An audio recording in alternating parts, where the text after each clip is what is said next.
สบายดีญาติธรรมทุกทวนหน้ามื้อนี้แม่นวันอังคารที่9มิถุนาปี2026ขอถือโอกาสศึกษาพิจารณาไข้ควรธรรมะที่เป็นธรรมเพื่อการดับทุกข์ของพระตถาคตจากพระไตรปิฎกภาษาลาวพระสูตรตันตปิฎกทีฆนิกายมหาวรรคว่าด้วยมหาสติปัฏฐานสูตรจากเล่มที่10หน้าที่283-84ข้อที่380คือการเห็นเวทนาในเวทนาเอิ้นว่าเวทนานุปัสสนาคือการพิจารณาเวทนาคือความรู้สึกเนาะข้อที่380ภิกขุพิจารณาเห็นเวทนาในเวทนาทั้งหลายอยู่อย่างใดคือภิกขุในธรรมวินัยนี้เมื่อเสวยสุขเวทนาก็รู้แจ้งว่าเฮาเสวยสุขเวทนาเมื่อเสวยทุกขเวทนาก็รู้แจ้งว่าเฮาเสวยทุกขเวทนาเมื่อเสวยอทุกขมสุขเวทนาก็รู้แจ้งว่าเฮาเสวยอทุกขมสุขเวทนา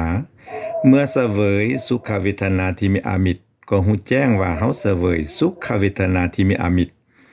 อามิตรนี่หมายถึงเหยื่อหรือสิ่งของต่างๆภายนอก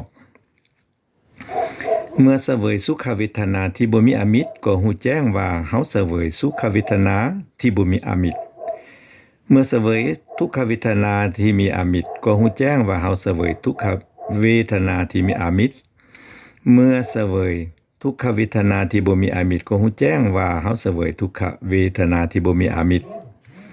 เมื่อเสวยอทุกขมสุขเวทนาที่มีอามิตรก็รู้แจ้งว่าเฮาเสวยอทุกขมสุขเวทนาที่มีอามิตรเมื่อเสวยอทุกขมสุขเวทนาที่บ่มีอามิตรก็รู้แจ้งว่าเฮาเสวยอทุกขมสุขเวทนาที่บ่มีอามิตรด้วยวิธีนี้ภิกขุพิจารณาเห็นเวทนาในเวทนาทั้งหลายภายในพิจารณาเห็นเวทนาในเวทนาทั้งหลายภายนอกอยู่หรือพิจารณาเห็นเวทนาในเวทนาทั้งหลายทั้งภายในทั้งภายนอกอยู่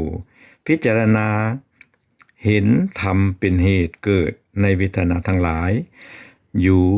พิจารณาเห็นธรรมเป็นเหตุดับในเวทนาทั้งหลายอยู่หรือพิจารณาเห็นธรรมทั้งธรรมเป็นเหตุเกิดทั้งธรรมเป็นเหตุดับในเวทนาทั้งหลายอยู่หรือว่าภิกขุนั้นมีสติปรากฏอยู่เฉพาะหน้าว่าเวทนามีอยู่ก็เพียงเพื่ออาศัยเจริญญาณเจริญสติเท่านั้นบ่อาศัยวงเล็บตัณหาหรือทิฏฐิอัดวงเล็บอยู่และบ่ยึดมั่นถือมั่นตัวนี้สำคัญสิ่งใดๆในโลกภิกขุทั้งหลายภิกขุพิจารณาเห็นเวทนาในเวทนาทั้งหลายอยู่อย่างนี้แลจบเวทนานุปัสสนา